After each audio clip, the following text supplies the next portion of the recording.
Born into a world where my last name opens more doors than I care to walk through, you could say I had it all laid out for me. My dad's the big boss of a company you've probably seen tick across the stock exchange screen more times than you've cursed the morning alarm. Yes, that kind of rich. But if you're expecting tales of a golden girl, draped in designer and sipping champagne for breakfast, you've got the wrong story. Me? I've always kept it real, feet firmly on the ground. Money's nice, sure, but it's not everything. I chose a different path, one that's led me to places money can't buy and experiences no gold card can fetch. Charity work, helping those in need, and living a life that's, well, ordinary. That's me, Jessica. Not the heiress, just Jessica. So, I was stuck in one of those typical evenings where my friend Sarah decided we all needed to get out more.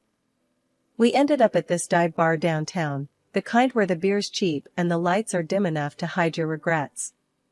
Sarah was all hyped up, going on about some guy she met online. "You've gotta meet him, Jess. He's totally your type," she kept saying. My type? Since when did she decide she knew my type? Anyway, we're there, and in walks this guy. Not Sarah's online prince, but another dude. Alex. He was there with some friends, looking as out of place as a cat at a dog show. He wasn't dressed to impress, just a simple tee, jeans, and this easy smile that kind of lit up the room. We got to talking, and it was easy. Like, really easy. He worked some manager job at a place I'd never heard of, nothing fancy, but he talked about it with this passion that was kinda infectious. "You really dig your job, huh?" I remember asking, sipping on my third beer. "Absolutely," Alex shot back, leaning in. "Every day's a challenge. But hey, I'm not here to bore you with work talk. What about you?" Sarah mentioned charity work. I shrugged, trying to downplay it. "Yes, a bit of this and that. Just trying to do my bit, you know?" "That's cool. Really cool," he said, and I could tell he meant it. Not in a trying to impress you sort of way, but genuinely. The night rolled on, our group mingling, but Alex and I kind of stuck together, chatting about everything and nothing. It was refreshing, talking to someone who wasn't trying to sell me on some investment or brag about their latest acquisition. As the night was winding down, Alex got this look in his eye, like he was working up to something. "Hey, Jessica, I know this is kind of forward, but would you want to grab dinner with me sometime? Just us?" I remember feeling this mix of surprise and excitement. "Sure," I said, trying to sound cool about it. "I'd like that." On the way home, Sarah was all giggles and "I told you so's." I just smiled, thinking about the evening. Alex was a breath of fresh air in my often too stale world. Little did I know how much things were about to change. It wasn't long before going out turned into hanging out at each other's places, which, let's be real, mostly meant my cozy apartment because Alex's roommates were a circus and a half. One evening, sprawled on the couch after devouring what might be the world's most average takeout pizza, Alex turned to me, his eyes serious, but his tone light. "Jessica, how do you feel about making this a more permanent arrangement?" he asked, crumbs still clinging to the corner of his mouth. I raised an eyebrow. "You proposing we split a Netflix account or something more along the lines of a lease?" He chuckled, brushing off the crumbs. "Well, I was thinking more like a life together. But hey, we can start with Netflix." The simplicity of it, the straightforwardness, no grand gestures or dramatic backdrops, just us, in our element. It felt right. "Alex, if you're asking what I think you're asking. Yes. 1,000 times, yes." And just like that, with the aroma of cheap pizza as our witness, we decided to tie the knot. It was swift, sure, but when you know, you know. Telling our families was the next hurdle. My folks, well, they've always been about the "as long as you're happy" mantra, but this was putting it to the test. Dad, with his business empire, and Mom, the socialite, they had visions of me settling down with someone more in our circle. I broke the news over dinner, the fancy kind, where you're not sure which fork to use for the salad. Mom, Dad, I'm getting married to Alex, I said, the words tumbling out in a rush. Dad paused, fork midair. Alex? The manager chap? Well, that's quick. Mom simply smiled, a bit too tightly. Dear, are you sure? This is rather sudden, isn't it? But I was firm. Yes, I'm sure. He's amazing, and we're really happy together. Their skepticism was palpable, but so was their love. Well, if he makes you happy, darling, Mom conceded, and Dad nodded in agreement. Alex's folks were a whole different ball game. We went over to their place, a cozy little house that seemed always to smell like fresh cookies, or something equally comforting.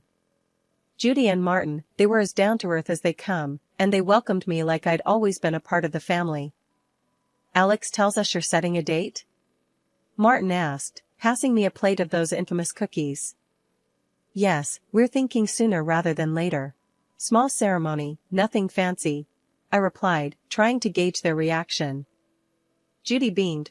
Oh, sweetheart, that's wonderful. We're just thrilled for you both. Their warmth was enveloping, a stark contrast to the cautious optimism of my own parents. It was clear, right from the get-go, that our worlds were different, but the common ground was the genuine happiness for me and Alex. Planning the wedding, we were on the same page, keep it simple, keep it us. A small ceremony, close friends and family, and an open bar because, as Alex put it, if we're doing this, we're making sure everyone's having a good time. And that's how it went down.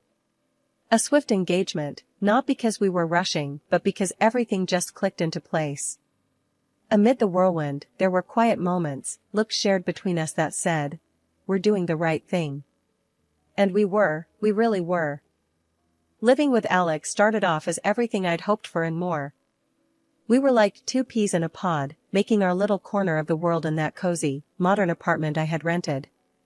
It was ours, filled with love, laughter, and a ton of takeout containers, because, let's face it, neither of us were winning any awards in the kitchen. It wasn't long before I started noticing how Alex's parents, Judy and Martin, had this way of dropping hints about things they liked or needed whenever they came over. At first, it was subtle, almost cute. Oh, Jessica, that's a lovely coffee maker. Must make mornings a breeze, Judy would say, eyeing our shiny new appliance with a gleam in her eye. Or Martin, this sofa is just divine. Our old one's been giving me a right pain in the back, you know. Wanting to be the good daughter-in-law, I'd surprise them with gifts here and there. A coffee maker for Judy, a comfortable new sofa for their living room, and so on.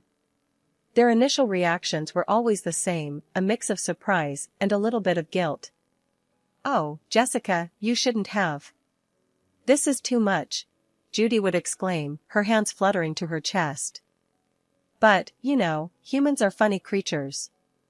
Give them an inch, and they'll take a mile. Those initial protests faded away, replaced by a growing list of subtle hints that were about as subtle as a brick through a window. Dinner at your folks' place was lovely, dear. Did you see that new TV they have? Crystal clear. Ours is practically ancient. Alex would relay his parents' latest comments, oblivious to the change in their tone. One evening, after I'd just dropped a not-so-small fortune on a fancy new TV for them, Alex and I were curled up on the couch, my head resting in his lap. They really loved the TV, babe. You're amazing, you know that, he said, his fingers running through my hair. I sighed, the weight of their expectations starting to press down on me. Alex, do they expect us to keep doing this? It's getting a bit much, don't you think? He paused, his hand stopping mid-stroke. What do you mean? They're just happy, that's all. Happy or taking advantage? I pushed back, sitting up to look at him. It feels like we're their personal shopping service. Alex was taken aback, his brow furrowing. They're not like that, Jess. They're just not used to nice things, that's all. But where does it end, Alex? It's like they've got a taste for it now, and they're not looking back, I argued, frustration creeping into my voice. The conversation ended with an uneasy truce, but it was clear we were on different pages. Judy and Martin's gratitude had morphed into entitlement, and it was putting a strain on me. I loved Alex, but I wasn't about to become a bottomless ATM for his parents. When my dad's company hit the skids, it felt like the rug was yanked out from under my feet. That cushy life? Poof, gone. And with it, the whole dynamic of my relationship took a nosedive. The shift wasn't gradual, it was like flipping a switch from daylight to darkness. I had to break the news to Alex and his folks, and let me tell you, that was a conversation I'd been dreading. Listen up, things are gonna get tight. Dad's company's tanking, and well, we're in for a rough ride, I said, trying to keep my voice steady, but the tremor was there, betraying my nerves. Alex's reaction was a gut punch. You're kidding me, right? What do you mean things are gonna get tight? You're telling me we can't live like we used to because of your dad's mess? His words were like ice, and for a second, I wished the floor would swallow me whole. Judy and Martin's faces were no better, their disappointment barely masked. This is quite the situation you put us in, Jessica, Martin added, his tone dripping with reproach. And just like that, the warmth and camaraderie we once shared evaporated, replaced by this cold expectation that somehow, I was to blame for my family's financial downturn. Moving in with them was hell dressed up as a temporary solution. Our once independent life got swapped for a guest room that felt more like a cell in the house of the two people who clearly saw us as a nuisance.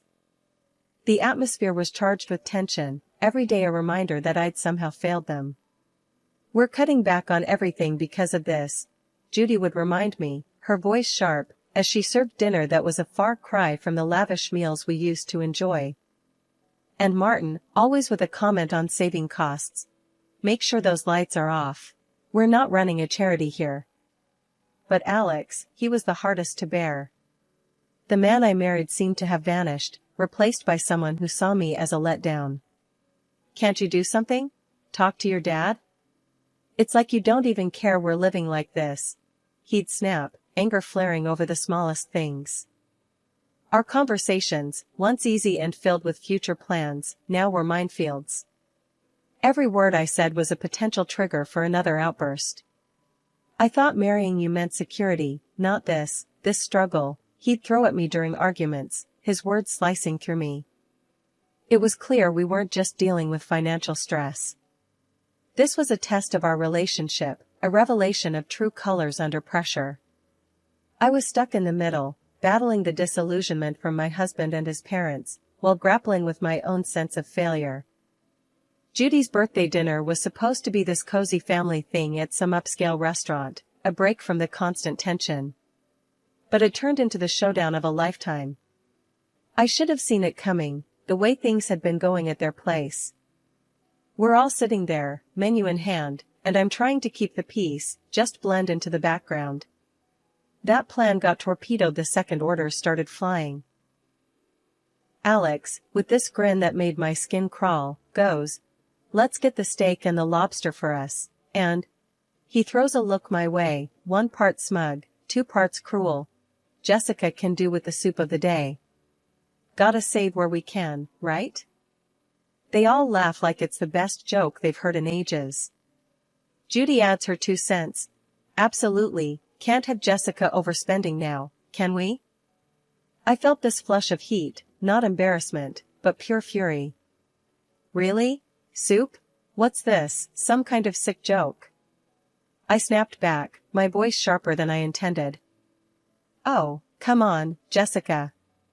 It's just a bit of fun, Alex said, that smirk still plastered on his face. That's when I lost it. Fun? This is your idea of fun? When the chips are down, you just show how petty you really are. I can't believe I fell for your act. You could hear a pin drop.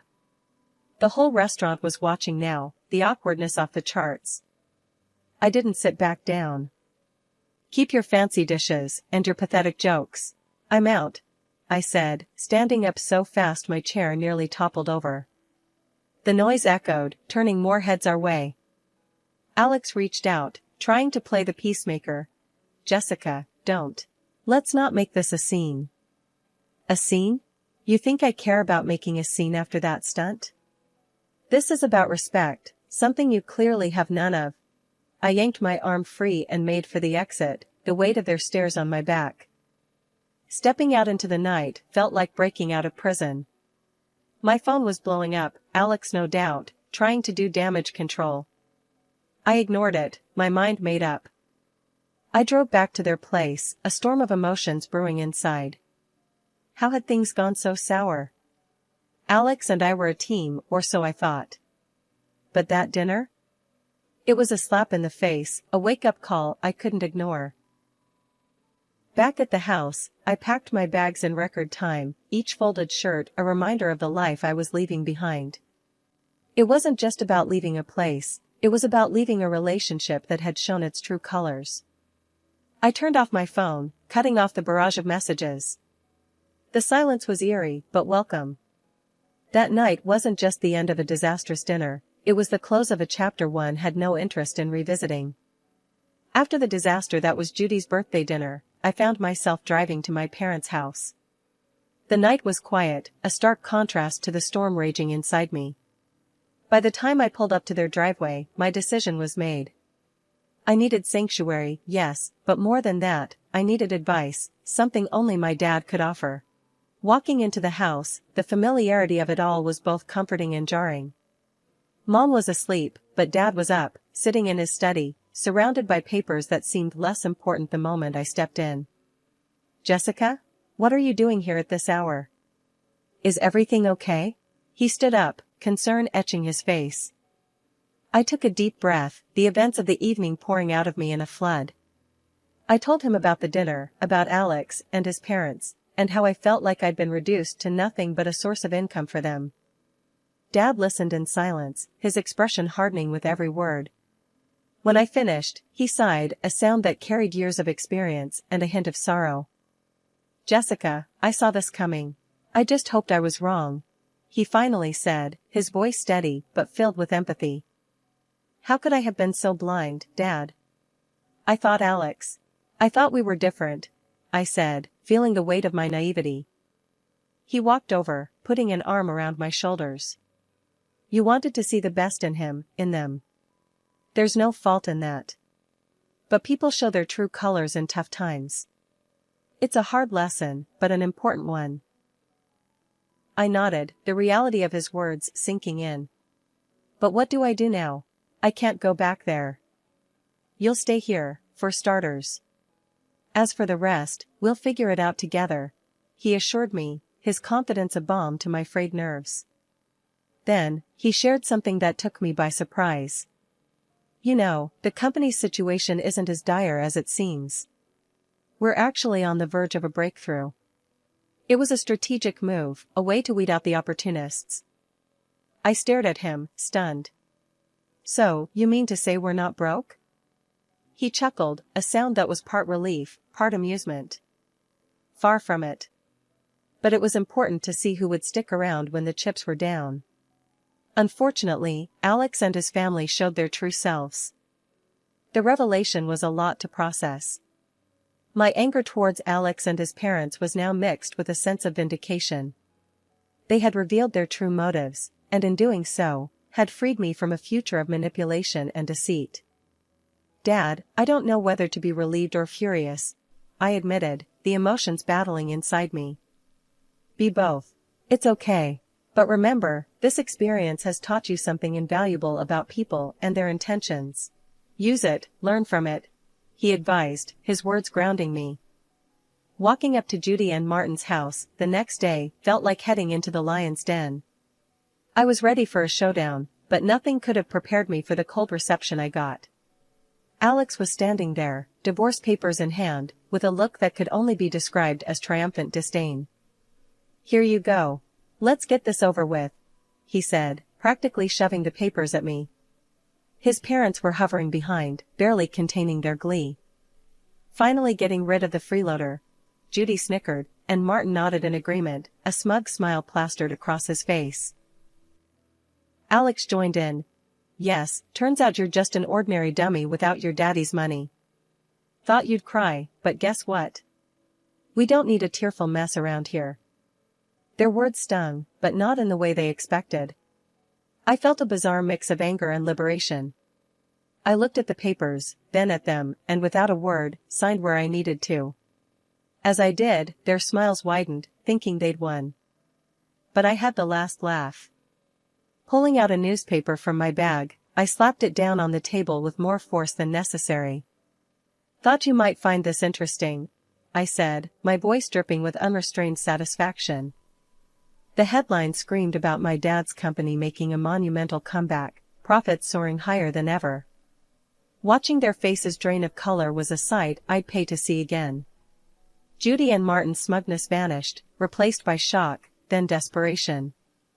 Alex's arrogance crumbled, leaving him looking like a child who'd just lost his favorite toy. Judy suddenly switched gears, stepping towards me with arms wide open.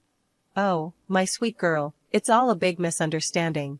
Let's hug it out." Martin, ever the opportunist, chimed in. "Let's not rush things. Sit down, have a coffee, and we can talk this through." And Alex, oh, Alex, he was the picture of regret. "I was wrong, okay? We can fix this. I want to make everything right. Please." Their sudden change of heart was almost comical. Almost. I couldn't help but laugh, a deep, hearty sound that felt cleansing. "You three are something else, you know that? But here's a newsflash for you, I'm done. Done with the lies, the manipulation, and the so-called family that only values me for my bank account." I turned to leave, their protests and pleas fading into the background. They called after me, a mix of desperation and disbelief in their voices, but I didn't look back. Not this time. After the spectacle at Judy and Martin's house, I was done. Not just with them, but with the whole sorry saga that had become my life.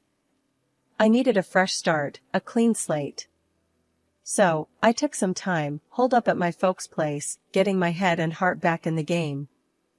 One afternoon, a couple of weeks after the divorce was finalized, I was out for coffee with Sarah, my ever-supportive friend who had been there through it all.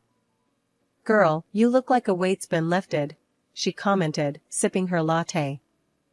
I laughed, feeling lighter than I had in months. "You have no idea. It's like I can finally breathe again." Sarah leaned in, her expression turning serious. "So, what's next for you, Jess? You've got a clean slate now." I thought about it, stirring my coffee absent-mindedly. "I'm not sure, but I'm excited to find out. Maybe I'll travel, pick up some of the charity work I had to put on hold. As for love," I paused, giving her a wry smile, "I think I'll give that a miss for a while. Just make sure you're doing what makes you happy, okay? You deserve it after all that drama," she said, reaching over to squeeze my hand. "Thanks, Sarah. That's the plan." Not long after that conversation, my phone started buzzing with calls and messages from Alex. He was pleading, saying he'd changed, that we could start over. His parents even got in on the act, sending messages filled with apologies and invitations to talk things over. Sitting in my room, phone in hand, I couldn't help but laugh. The sheer audacity was almost admirable. Almost. I typed out a response, one I'd been mulling over for days. "Alex, moving on means moving forward, not going back to what broke you. I wish you all the best, but this is where our paths end for good. Take care." Hitting send felt like closing the final chapter of a book I'd been stuck in for too long. And just like that, I was ready to start writing a new one. The next few months were a blur of activity. I threw myself into my work, took up volunteering with a vengeance, and even booked a solo trip to a place I'd always wanted to visit. Life was full, and for the first time in a long while, it was fulfilling too. One evening, sitting on a balcony overlooking a bustling street in a far-off city, I realized I'd found what I'd been searching for all along: peace. The drama, the heartache, the betrayal, it all seemed like a distant memory. My phone buzzed with a new message, but this time, it was from a number I didn't recognize. Hesitantly, I opened it. It was from someone I'd met during my travels, someone who'd made me laugh and think in equal measure. "Hey, Jessica. How about dinner when you're back? No expectations, just food and good company. I stared at the message, a smile slowly spreading across my face. Maybe it was time to open my heart again, but on my terms, at my pace. Yes, I'd like that. I typed back, hitting send before I could second-guess myself. Looking out at the city lights, I felt a sense of excitement for the future. I had moved on, not just from Alex and his family, but from the person I was when I was with them. I was stronger, wiser, and ready for whatever came next.